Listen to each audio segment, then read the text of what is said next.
What's this? Bring your grandpa to work day? The young cadet's voice rang out, sharp and mocking, bouncing off the marble walls of the Hart Senate office building's grand hallway. His two companions snickered beside him, their crisp new uniforms stiff and out of place amid the quiet dignity of the surroundings. Wayne Jenkins, 78, kept sweeping. The soft, rhythmic swish of his broom echoed gently against the polished floor, a sound of patience and purpose. He didn't respond, didn't even glance their way.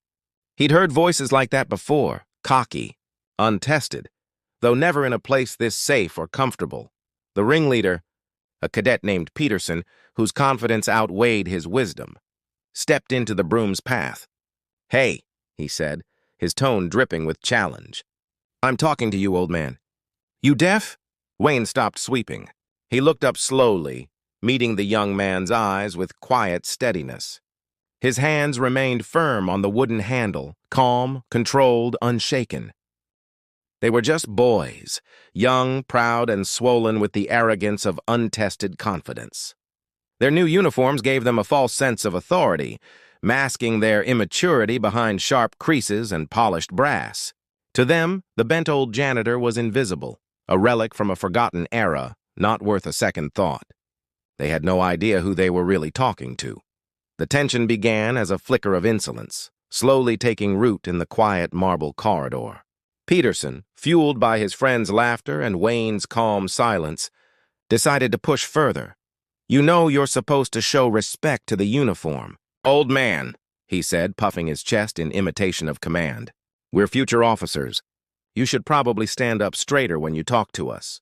Wayne didn't move. His back might have been curved by age, but his spine was straighter than any of theirs would ever be. He had stood tall while friends fell around him in the Iadrang Valley.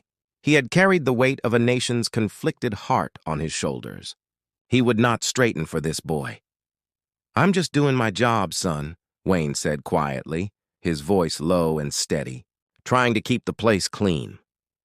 The simplicity of the reply cut deeper than any insult. It wasn't defiance, it was dismissal. Peterson's smirk faltered, replaced by irritation. "Your job?" he sneered, kicking through the neat pile of dust Wayne had gathered, scattering it across the floor. "Your job is to stay out of the way when your betters walk by." His friends laughed, the sound sharp and cruel, echoing off the marble. A few staffers passed, their eyes flicking toward the scene, then away. They felt the wrongness of it, but kept walking. Confrontation wasn't part of their job descriptions. It was safer to pretend they hadn't seen. "Look at this guy," another cadet mocked, pointing at Wayne's faded gray shirt. "Probably never did a damn thing for his country, just pushing a broom his whole life." Wayne didn't even glance at him. His focus stayed on Peterson. Years ago, he'd learned to tune out the noise and concentrate on the real threat. The broom handle felt solid in his hands, smooth from years of use, something tangible in an increasingly hollow world. "You boys have a class to get to?" he asked evenly, his tone calm and unshaken. The cadets bristled. His composure was infuriating. The more he refused to react, the more powerless they felt. Peterson's face reddened. He wasn't used to being ignored. He was used to obedience. "We'll leave when we're done," he snapped, stepping closer.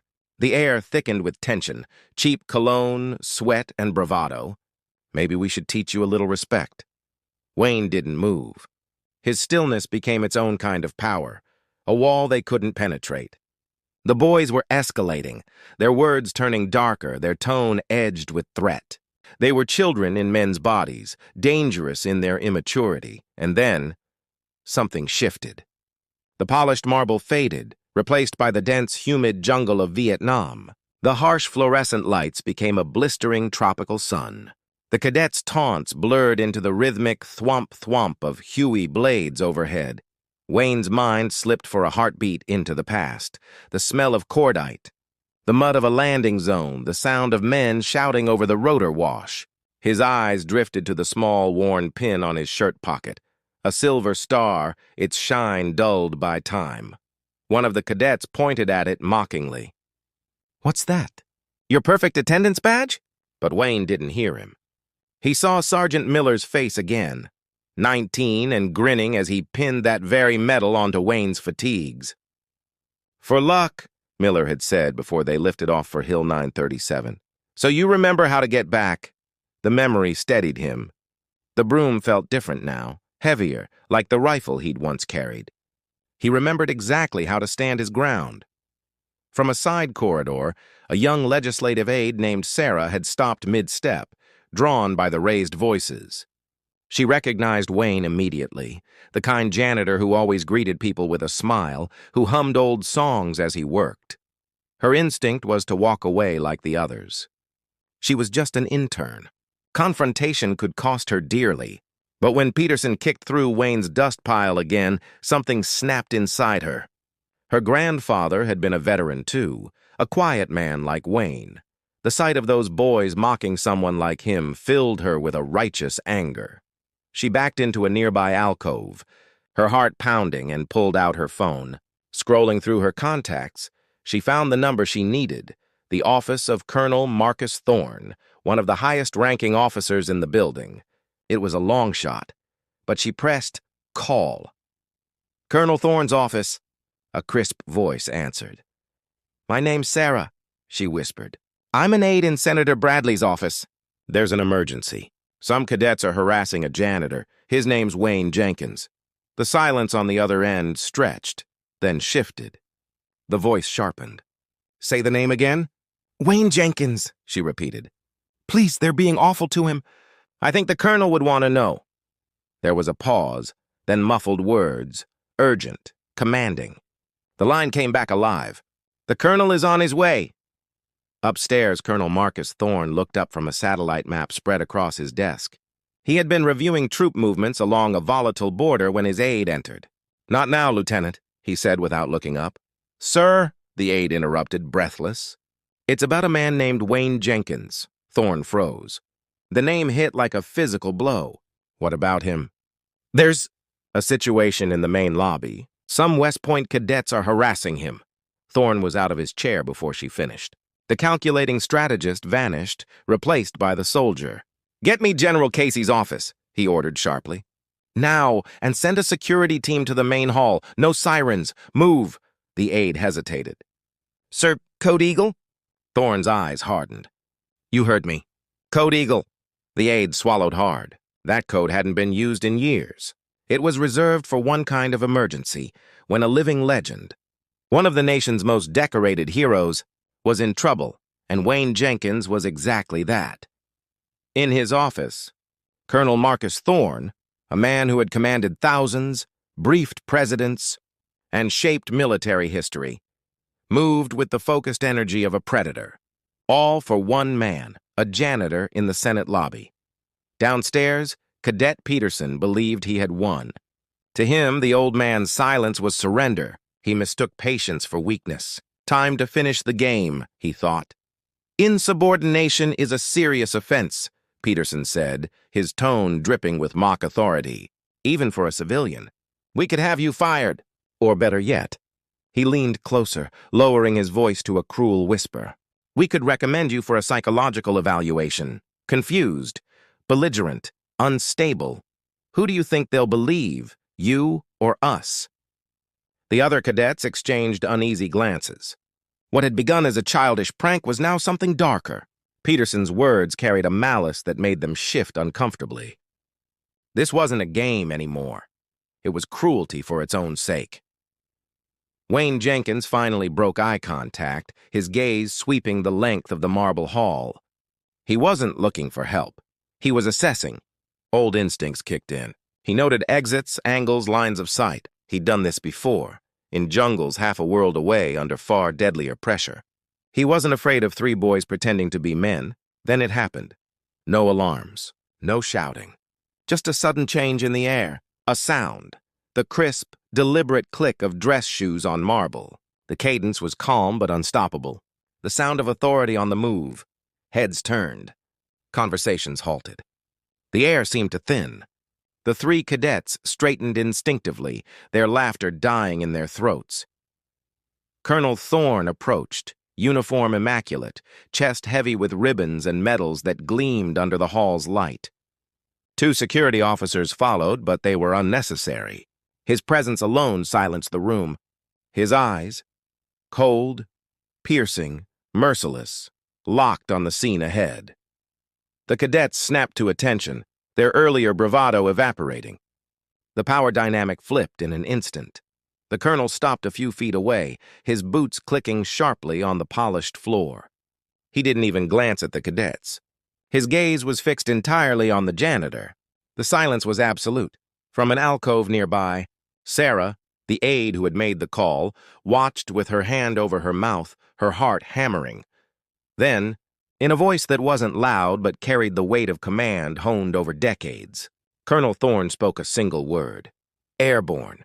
The word ricocheted off the marble walls like a gunshot. The cadets stared blankly, confused. To them, it was just an old military term. But to Wayne Jenkins, it meant everything. The change was instant. The stooped janitor vanished. His spine straightened. His shoulders squared. His chin lifted. The broom fell to the floor with a clatter. In a heartbeat, the soldier within him reawakened. "All the way!" Wayne roared, his voice rough but strong, echoing down the corridor. Colonel Thorne's salute was lightning, sharp, flawless, reverent. The two men locked eyes, officer and soldier, bound by a bond that transcended time and rank. The cadets stood frozen, witnessing a ritual they couldn't possibly understand, an unspoken exchange of honor between brothers of the battlefield. Finally, the colonel lowered his hand and turned his gaze on the trembling cadets. His voice, now quiet and razor-edged, sliced through the silence. "Do you have any idea who you're speaking to?" The boys didn't answer. They couldn't. "You're standing before Sergeant Major Wayne Jenkins," Thorne said, his tone rising to fill the hall. "Recipient of the Distinguished Service Cross. 3 silver stars, 4 bronze stars for Valor, 5 purple hearts."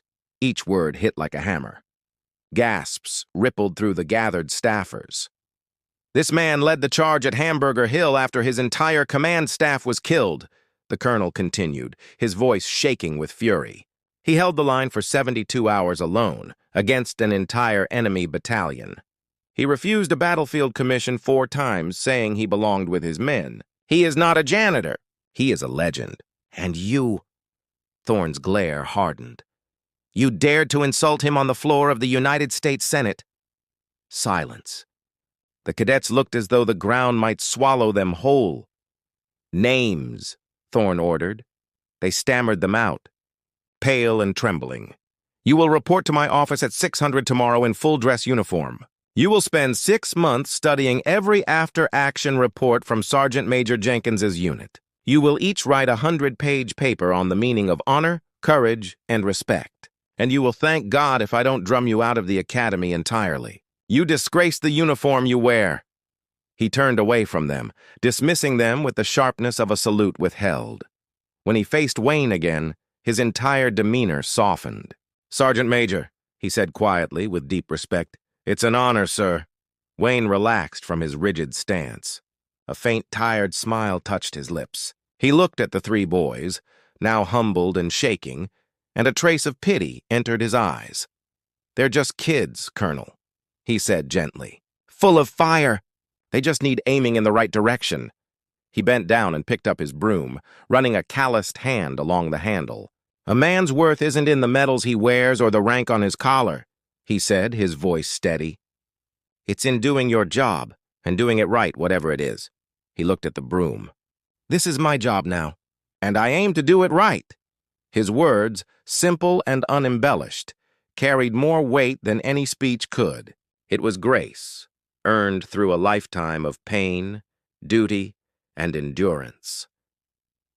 As Wayne stood there, a memory surfaced, another silver star, gleaming in the sunlight of a small Vietnamese village. A humble gift from an old villager whose home Wayne had helped save. For the soldier with the quiet eyes and strong heart, the elder had said.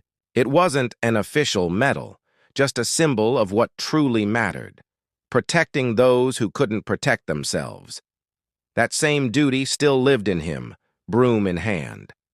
The aftermath was swift. The three cadets endured the hardest 6 months of their lives under Colonel Thorne's personal supervision.